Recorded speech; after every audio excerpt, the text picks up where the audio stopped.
Fellow citizens of Nigeria, my name is j0t. So I've received countless calls, chats, and whatever, and everybody has been saying, j0t, what's your take on Natasha Akpoti and the Senate President? First of all, I don't have a single take on this matter. Rather, I have a stand. A stand for the fact that we are women. A stand for the fact that we must come out publicly to defend ourselves. A stand that as women, as young girls, we must stay firm to protecting our gender. My stand is very straight and simple, that together we bear one name, regardless of our status, regardless of our pedigree, regardless of our position. A woman is a woman, and a mother is a mother. Now, Natasha Akpoti's case affects every single woman out there. And my stand is, no matter what, Natasha was rude. Natasha shouldn't have used this as a baiting. She tried to use the sexual harassment as an instrument to fight. She didn't speak when she needed to speak and all of that. Could be right or wrong. But our stand still remains. We will not allow anyone, no matter how big you think you are, to reduce our strength and our commitments as women and mothers in the society. Whether they have a personal vendetta is not the issue. This is not about Natasha. This is about Natasha's gender. And she is a woman like me. It's something that I preach every time. And it's the spirit of togetherness. When something affects one woman, when something affects one child, when something affects one female, it affects every one of us. If then they call woman Olosho, or then they call us Ashawo, they don't get particular woman who then they call Ashawo. If they want to abuse you, be Ashawo, then go call you, so you be Ashawo. And as a fellow woman, when you see somebody calling a fellow woman an Ashawo like you, shame they reap for our face. If people in high positions will suspend a female on the grounds that she has accused the Senate President of sexual harassment. What you're trying to do is you're trying to drain the battery and the energy of every woman out there to learn to keep quiet in the face of adversary.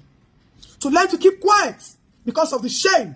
We would have preferred if the Senate President steps aside as a man who claims that he has four females and who has shamelessly turned the house into a kiss-a-thon and a love-a-thon competition because the Udua has come to kiss affectionately in public. Suddenly, the wife of the Senate President has started to render a kiss to show compassion and support to her beloved husband.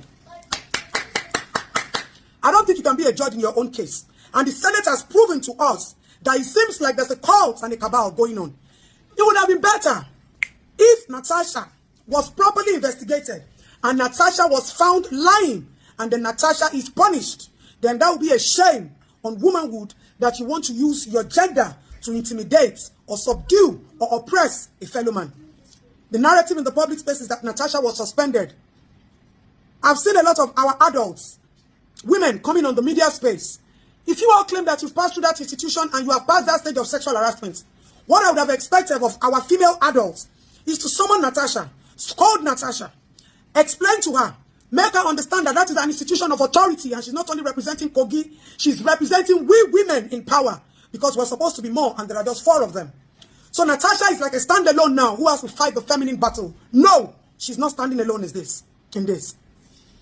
We are waving our support for a female who has claimed that she was sexually harassed. And we would appreciate if they push further to investigate and come out and tell us that she was guilty, she was telling a lie, rather than trying to intimidate her. Whether both of you have personal issues is none of our interest. According to the Senate President, and Natasha has traveled about 3 times on official assignment afterwards. The timing Natasha said what she said might not be right. The way Natasha said what she said might not be right. The platform Natasha said what she said might not be right. But Natasha is a female, and no woman will come out that she has been sexually harassed, and we will keep quiet. Don't forget, in the same country where we are, our minors are being sexually assaulted on a daily basis. Our women are molested on a daily basis. And a lot of them cannot come out to talk because of the fear of oppression and intimidation. So if a high-positioned woman comes out to say that she was sexually harassed, and you are trying to subdue and silence her voice, then what is the fate of our young girls? You will not call us weak in the face of our troubles.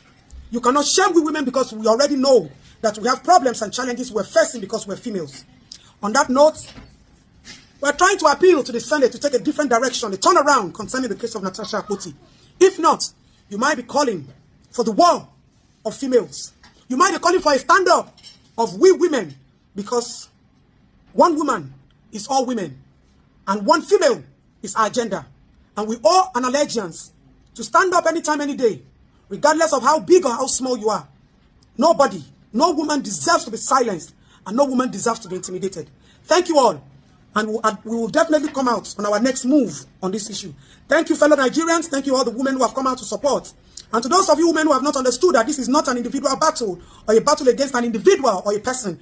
This is a battle for, against, and in support of we women being oppressed in the face of adversary. Thank you. I remain just Adetoun.